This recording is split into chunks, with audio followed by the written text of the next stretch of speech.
Welcome back. Outrages erupted across America as drag queens leave nightclubs to take over libraries and schools for drag queen story hours for kids. The events have become so controversial that a third of US states are debating laws that would make it harder to perform in drag at all. The latest frontier in the culture wars has now reached Britain's shores, with protests erupting and drag events for kids at the Tate Museum and a South London pub. Well, joining me to discuss all this is gay rights activist Peter Tatchell, drag artist Vanity Von Glow, plus the YouTuber and political commentator Lauren Chen. Let me start with you, Lauren. So it's been a big thing in America, this. Why? Well, I think this is such a huge topic right now because parents are frankly fed up of the idea that just because you're going to be called a bigot unless you agree, that you're supposed to be all right with grown men wearing prosthetic breasts performing for your children. And there's a lot of people who will say, well, they're just reading stories. We know for a fact that that's just not the case. There have been leaked videos from these drag performances where there are sex acts being simulated, where there's nudity. And there's even one going on right now, a viral video that shows someone performing in BDSM gear. None of this is appropriate for children. This isn't a gay rights issue. This is simply what is proper for children. If this were females performing these acts, it would still be unacceptable. And frankly, I'm not going to be scared into silence and saying this is not all right simply because I might offend some people. If you want to do this in your own time with an adult audience, that's one thing, but this is absolutely not family friendly. Okay, so Vanity Von Glow, I've been to a drag show in West Hollywood. You can imagine what that one was like. Very full on, very outrageous, very funny. Had a great night. Wouldn't want my kids anywhere near it when they were young.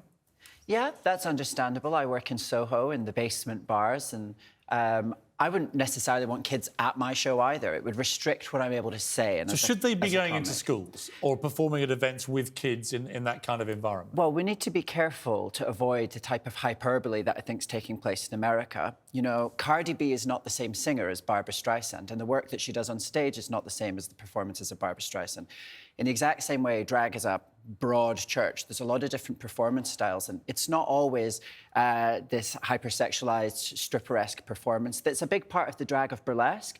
But there's also a lot of drag that I find it a little dull. I wouldn't want to do it, but that's quite Disney princess, quite anodyne, actually. And that's what's happening at the Drag Queen Story Hours as I see it in the UK. Peter, is the problem that, as with all these things, there are a few examples where drag queens have simply gone too far.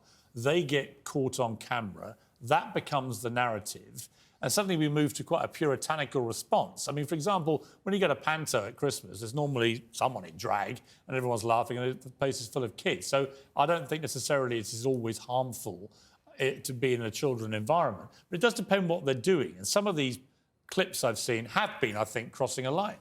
Well, certainly here in Britain, the drag story time is very much about encouraging young people to read. It's about using drag as a way to engage people. But do we have to do that? Well, it makes it more fun for kids to have this character dressed up, all glamorous and spicy, to tell them stories rather than some boring man in a suit. Does it prompt too many questions, though, of a sexualised nature? I mean, there is a whole debate in America, particularly Florida, Governor DeSantis there and others believing you just shouldn't have anything sexualised going on in young school classrooms. I can assure you the drag story times in Britain have no sex whatsoever.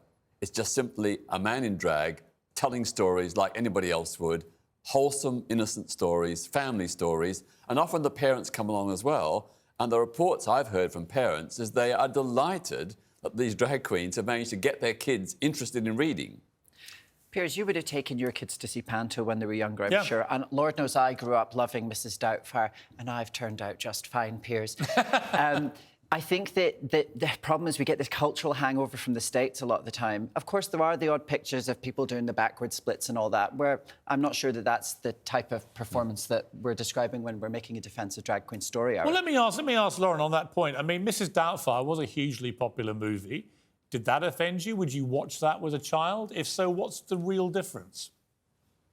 Well, I think there's a very important distinction to be made between cross-dressing and specifically drag. And I have to say, I think your guests are aware of this difference. The history of drag is very rooted in sexualized performances. The person who kind of pioneered Drag Queen Story Hour specifically talks about using drag in order to subvert the nuclear family, heteronormativity, and in order to implant, I guess, notions of queerness in children's brains. So I'm sorry, but no, I simply don't believe that this is just about getting kids to read. There are so many different ways that we could have initiatives initiatives to encourage literacy among children, none of which involved adult men wearing prosthetic breasts, which is exactly what drag is. Well, ultimately, there may be a slight cultural difference between Britain and America on this, because the panto culture is so prevalent here, and it isn't in America. So it might be... I just want to also add, I'm sorry, quickly, but we Lauren. live in a society where everything is offensive, including a white person wearing dreadlocks. Why is it okay? Why is it celebrated for grown men to be essentially wearing woman face and performing all these caricatures of female sensibilities? So just to clarify, Lauren, you're offended by it, are you? Well, I think it's hypocritical for these people who are often on the left. No, I'm just asking whether you're offended by it. Offensiveness. I know, but if you're so anti people being offended, are you offended? I wouldn't. I am offended of this happening in front of children. Yes, that does offend me very much. Listen, I've got to leave it there. Thank you very much indeed. Thank you both very much indeed. Thanks. We appreciate it.